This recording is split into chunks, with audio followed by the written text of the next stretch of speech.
Moi, je prenais le Burkina Faso, par exemple, l'État, avec tous ses biens, comme quelqu'un qui a sa boutique.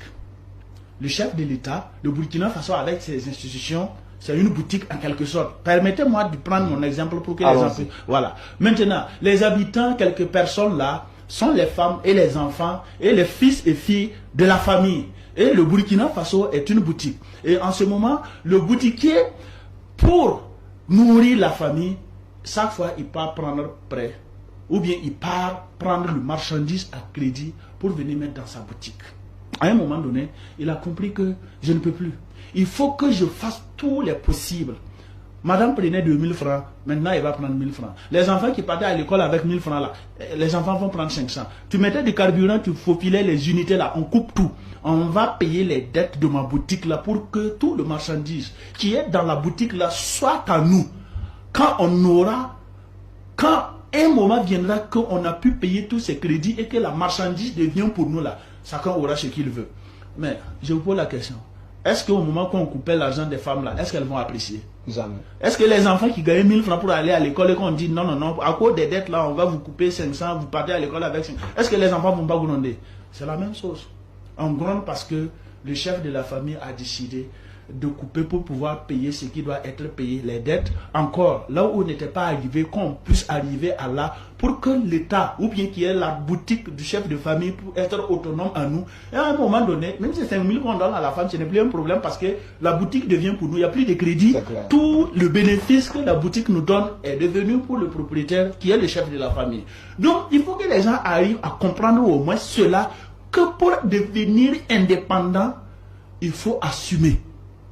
Il n'y a pas quelqu'un, on laisse l'État qui va aller ouvrir une boutique où il a pris prêt à la banque là, pour aller ouvrir une boutique là, il va souffrir dès les premières heures. Chaque fois, il faut aller verser, il faut aller verser. Si quelqu'un veut te demander 5 000 francs, tu as l'argent mais tu ne vas pas lui donner. Pourquoi? Parce que tu as les dettes à payer. Mais pourquoi c'est l'État? Nous, on est là maintenant en train de critiquer que non, que c'est chaud, qu'on a coupé, Y est là. Non, mais il faut qu'on comprenne. Soit on veut notre indépendance totale.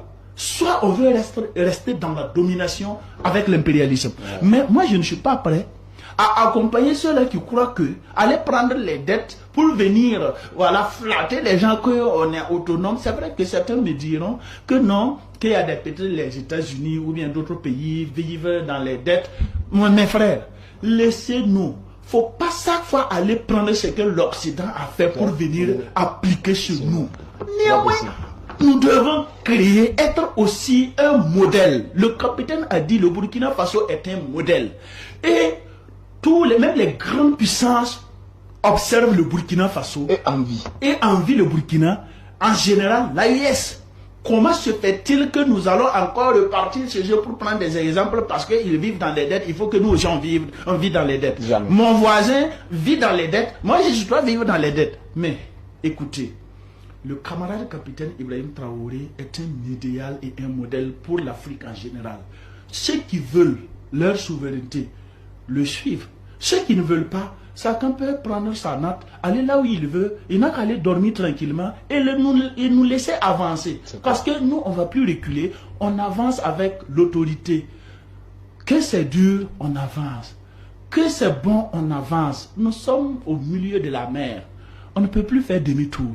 On va continuer. Quels que soient les obstacles, on va l'affranchir. Ok. Quel qu'en soit donc l'obstacle, nous allons donc l'affranchir, mais dans la main et dans la résilience, dans la paix et dans la stabilité. Et nous tirons donc pratiquement vers la fin donc de cette émission.